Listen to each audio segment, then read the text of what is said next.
Hi guys, it's your girl Tamkin Spice and I'm back with another video on tools and tech for body and beauty.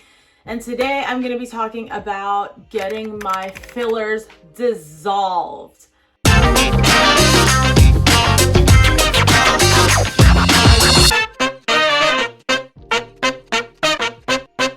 Oh my god, why would I ever do that? I love fillers, I love injectables, I love Botox. It's kind of what my whole channel is all about. So why the heck would I get my fillers dissolved?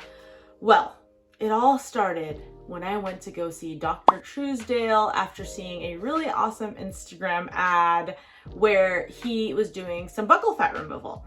And for those of you who know and have watched some of my other videos, you know I've thought about getting my buccal fat removed for a long time. But this video is not about buccal fat removal. This video is about me dissolving my chin fillers. So what happened? I went in to go talk about my jawline definition. As you guys know, I have, done a lot of different things to try to get my jawline a little bit more chiseled. I know, I'm beautiful, but everyone has those little things that they nitpick at, right? And for me, it's really my side profile. So if you look at me from the side, you'll see that I have a very soft profile. I have kind of a baby face. And it makes me look a lot younger. I mean, looking young is good and all until, you just look like a baby. And I already have added 2 cc's, 2 entire syringes of Voluma to my chin. You guys know Voluma is around $900 per cc, per syringe. So I have $1,800 of Voluma inside my chin, and Voluma lasts between 12 to 24 months. So generally, almost as frequently as every year, will I have to spend $2,000 almost on my chin every single year. So I went to the doctor, I went to Dr. Carl Truesdale, and I asked him, what can I do to define my jawline? Oh, by the way, I want to put 2 more cc's. I actually did. I actually already budgeted and planned to go get 2 more cc of filler put in my chin. That's almost $4,000 of filler in my chin. And he stopped me. He said, hey, hang on. What are you doing? If you're spending $2,000 to $4,000 per year to maintain the size and projection of your chin, then you should just get a chin implant. And I was like, what? Chin implant? Like, first of all, I didn't know people did that. So I was honestly a little bit naive and a little bit shocked. But he was like, yeah, just do a silicone implant. That'll last you a lifetime. So why are you going to spend $2,000 to $4,000 a year when you can spend $2,500 one time? And I'm going to make sure I give you guys the prices for everything I'm discussing.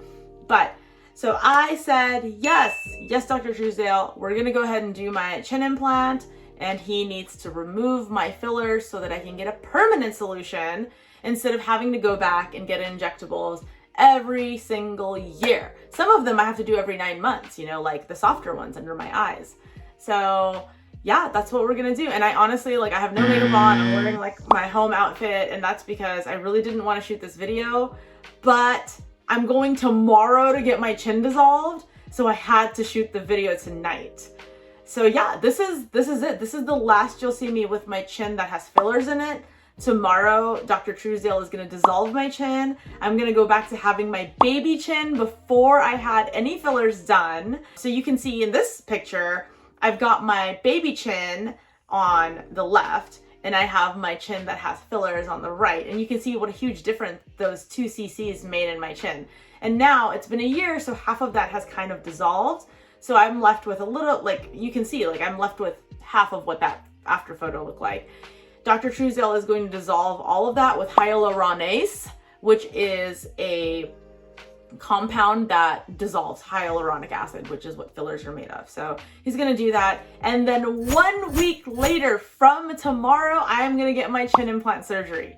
And I'm going to be filming, so I will have that video for you guys.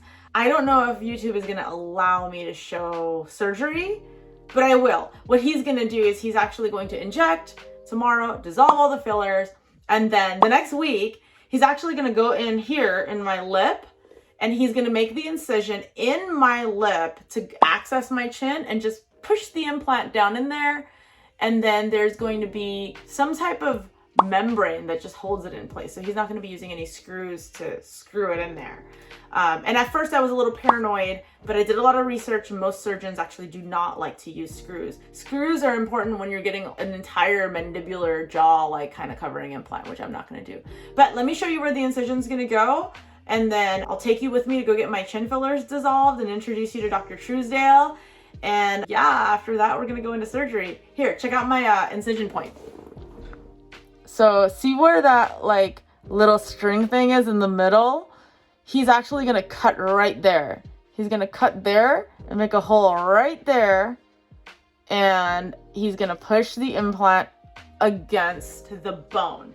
The implant is going to rest against my actual chin bone and then be covered by the membrane, covered by the muscle, covered by the fat, covered by the skin. It's gonna basically become a part of my skull.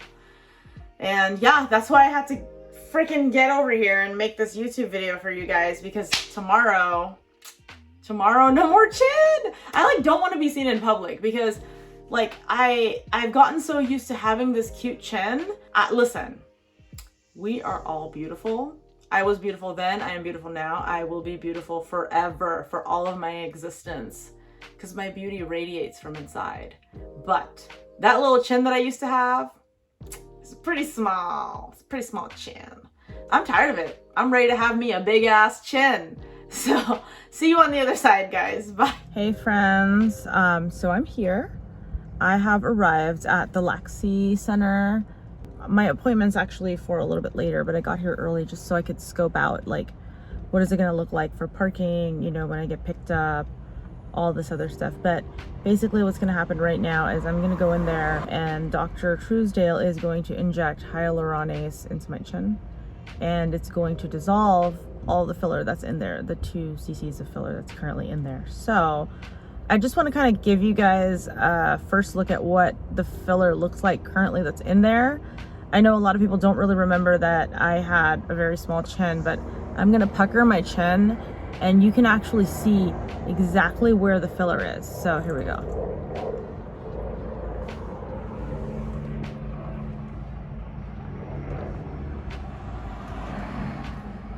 See that circle of just a kind of a smooth lump when I pucker my chin?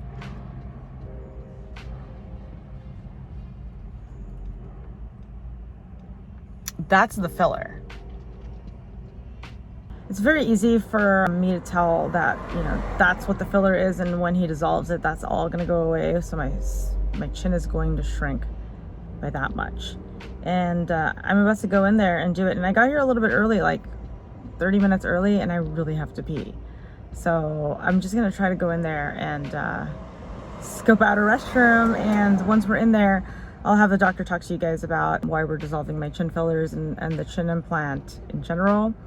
And yeah, let's dissolve my fillers and then talk about my chin implant. Welcome back, Tamkin. Thanks for having me on your show. So, for those who don't know me, my name is Dr. Truesdale. I'm a facial plastic surgeon here in Beverly Hills, and I have a wonderful patient here, and she wanted to document her experience. Perfect. Yes. So, where should we begin?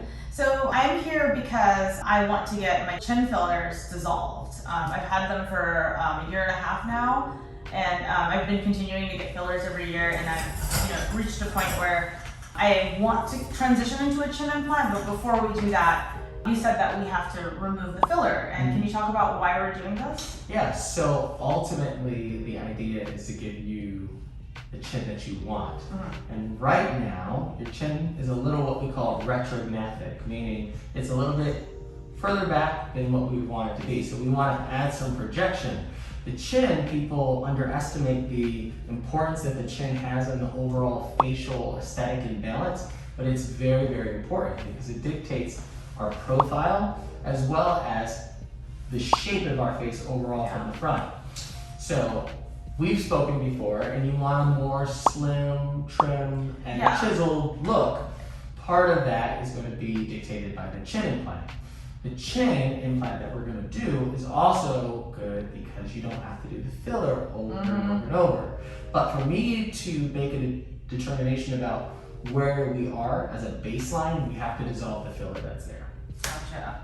Because otherwise, if you try to put the implant, it'll be like filler plus implant, and then filler dissolves over time. Right. And then my chin will still shrink. Correct. Okay. You hit the nail on the head. That's perfect. Chin filler itself, though, stays for a long time. And you told me previously that you had voluma, which in the chin area lasts for really like 2 years or so. Each person's a little bit different, but if it was done correctly, deep down on the bone, voluma sticks around for a long time. Oh yeah, I felt that needle tap on my bone and I was like, ugh. But you can actually see, I'm gonna pucker my chin so you can see. You can see it, right? It's like boom, right there. Yeah. The other really interesting thing that you just brought up is the chin puckering. When you speak, some of those forces from that muscle and the kind of fibrous tissue that connects to the skin, the fibrofatty pad as we call it, causes this dimpling that you have there. The reason why that's happening is because the muscle, called the mentalis muscle, is contracted. And it's likely doing that because your chin, your jaw, the bone, the mandible, is a little weak. And so it works a little bit harder. And so that won't completely go away with the surgery, but maybe it'll be a little bit better. Yeah, I've had to put Botox in my chin. Yep, I was just gonna say. Just that orange peel look that, I don't know why, but I feel like I make the face, but sometimes I'm just like sitting around and making the face. So I'm hoping to not have to do that anymore. Yeah. Well, I think it will still be there. I want to make expectations, that's going to go completely away, but it might change a little bit. Even if we just did Botox to your chin, actually Botox affects the chin aesthetics. When the mentalis muscle is contracted, the thing that's causing that dimpling and rippling, it actually,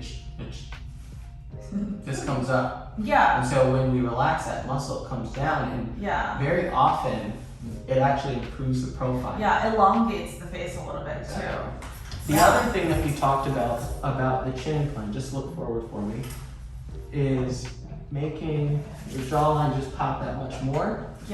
And I think it will have that effect for you. Perfect. Yeah. So it's gonna look really, really good. Okay, I'm so excited. I've been looking forward to this for a long time. And I think the fact that I'm doing it next week is like, oh my gosh, I wasn't mentally ready, but timeline works out perfectly because you said the healing actually isn't that hard, right? No. There's not really much downtime for this type of surgery. Basically, you'll be a little sore for a week, might have some bruising and some swelling. That usually goes away significantly in about 2 weeks. You're gonna look amazing in 2 weeks. And the other interesting, important thing to note is we're not actually making any external scars for you. So typically I make a little incision under the chin that's really nicely hidden, that really no one can see unless they're really, really trying. But in your case, you have a history of keloiding. Yes, I do. So we're gonna avoid making that external incision, and we're just gonna go through the mouth. Yeah, like in here, right? Yep. Okay. Right down onto the bone, slide it in underneath that muscle, and it's gonna sit right on that bone. Okay, interesting. I do wanna talk a little bit about the screws. We talked about micro screws over Instagram DMs. But as someone with general OCD, I like to do a lot of unprofessional research. So in my unprofessional research, I saw a lot of people talk about you have to have micro screws. But you said actually it's not necessary. And I went on to Real Self and I saw 99% of facial plastic surgeons don't use micro screws. Yeah. So there's no screwing into my bone. So what that means for you, and the reason why you don't need the screws, so let me kind of explain the anatomy a little bit. So if you're looking at my face, right? Mustache, beard, right? Skin, underneath the skin, it's that fatty, fibrous tissue that I was telling you about. And then there's muscle, the mentalis muscle. Underneath that, there's a layer of tissue called the periosteum that hugs the bone, and then underneath that, that's the bone. Where the implant goes is just underneath that periosteum, which is a really tight, adherent kind of structure on the bone. It's kind of like a really tight glove. If I slide the implant in that area, it doesn't really move around. Now, if you're hit really hard or if you're trying to really move it, that's possible, but it's really, really unlikely for the implant to shift in that tight little pocket that I got you in. there's really not that much area for it to slide around, right? Yeah. Okay. Yeah. The idea is I only free up the area where I want the implant to be, and actually just a little bit smaller than the size of the implant, so that when the implant is in there, it's really tight and it doesn't move. Yep. Gotcha. Okay, awesome. I'm really excited to get these fillers out and talk about the chin implant. And I guess we've kind of merged those two videos at this point, but I think they're related. So about the implant itself, like I'm really going for like more length as well as protrusion. Mm-hmm. So how do you know what type of implant to use for me? We'll talk about that today. Okay. We're going to take some photos, Okay. and we will do some morphing, Mm-hmm. Simulated kind of projection about how much projection do we want, how much lengthening do we want, and then it comes down to there are different implant choices that we can make. Okay. I have an idea about which one I want to use. Okay. But Huge one. but we'll look at it and we'll play around. The other thing is, during the surgery, you're going to be awake, and I can show you in the mirror during the surgery. This is what it looks like. Yeah. You'll be a little puffy and swollen, but ultimately, what it comes down to is figuring out the right size with you during surgery. Oh wow. Yeah. Oh my gosh. Yeah. And you can or cannot participate in that. Okay. Basically, once we do the morphs, I'll have an idea of what we're trying to achieve, and I try to get as close to that as possible during surgery. Okay, great, because I was over here like Googling what type of chin implant, and like there's so many brands. And There's so many different types, so that can be overwhelming. Don't worry about that. Yeah, totally. They have the ones that the bone starts growing into it as well, and I was like, ew, I don't know if I want that. Yeah, those are called MedPore. I don't like those as much. The reason why is if they become infected, which would be the risk of a foreign body, they're very, very challenging to remove. Oh yeah, because it's become a part of you at that point. Yeah. Versus an implant. Okay, amazing. I'm super excited to talk more about that, but I guess let's get our filler out. Yeah, how are we going to do that? So we're going to use an enzyme called hyaluronidase, which dissolves hyaluronic acid, which is what your filler was. Yes. Doesn't work on all types of filler like Radius. Those types of fillers are more permanent and they're made of a different substance. But if you have Voluma is a hyaluronic acid. Okay, yes. And so it breaks down hyaluronic. Oh, hyaluronic so acid. Radius, same as Sculptra, right? Like it doesn't, Sculptra is different. Sculptra will not be broken down by interesting. hyaluronidase. Yep. You do a video on that. Okay. All right. Yeah. Awesome. Is it going to be like? So the process is going to be this way. Basically, I'm going to clean your skin off. You will, you'll feel the poke. It's a little needle that goes in. I don't know exactly where they put the filler, but I have an idea based on what I see. I'll get the needle into that area. The liquid dissolves into that space, and then it works really fast. Okay. The hyaluronidase basically breaks the bonds of the hyaluronic acid and it breaks it down into water. So it works really fast, but it continues to work for about 48 hours or so. Okay. So you'll see a difference immediately. And then we're gonna go take the photos so that we have something to work with. Wow, okay. Yeah. When you first met with me, I said, let's hold off on taking the photos because you wanted to keep your chin. I didn't want to go outside without a chin. Yeah. So we're here today. Yeah, so we're gonna do it. Okay, let's do it. A few moments later. Perfect. Okay, so we're gonna go ahead and get started. Any allergies? Okay. Any allergies to bee stings? I mean, like, what's an allergy to be? Like hives, Doesn't everybody get shortness that? of breath. No, not like that. Not like hyperventilation, dying. But definitely, like, it hurts if a bee Yeah, it hurts. But in terms of like swelling up, tongue swelling. Oh, no anaphylaxis. Yeah. No. That's what I'm trying to do. No, I got stung by 2 bees like 2 weeks ago.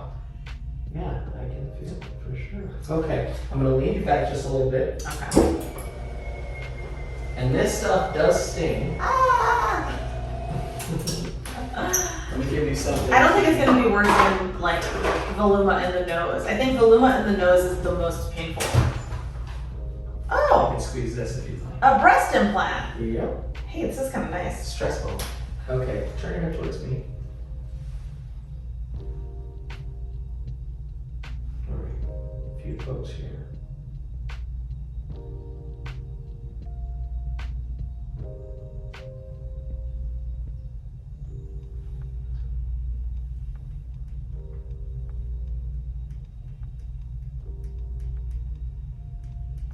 am putting some volume in, so you'll be a little bit puffy.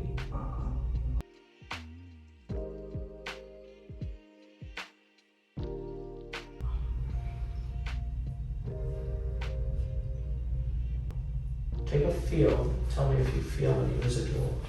Oh, I just feel swelling.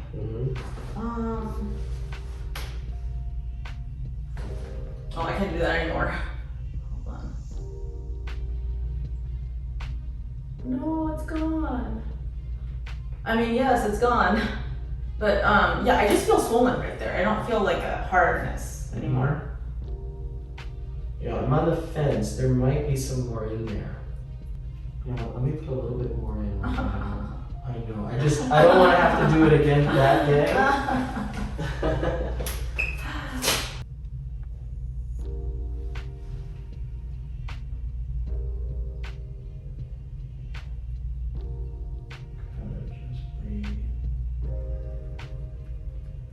just want to really make sure we're working with a baseline that is just you. Sorry, I know it stings. Breathe.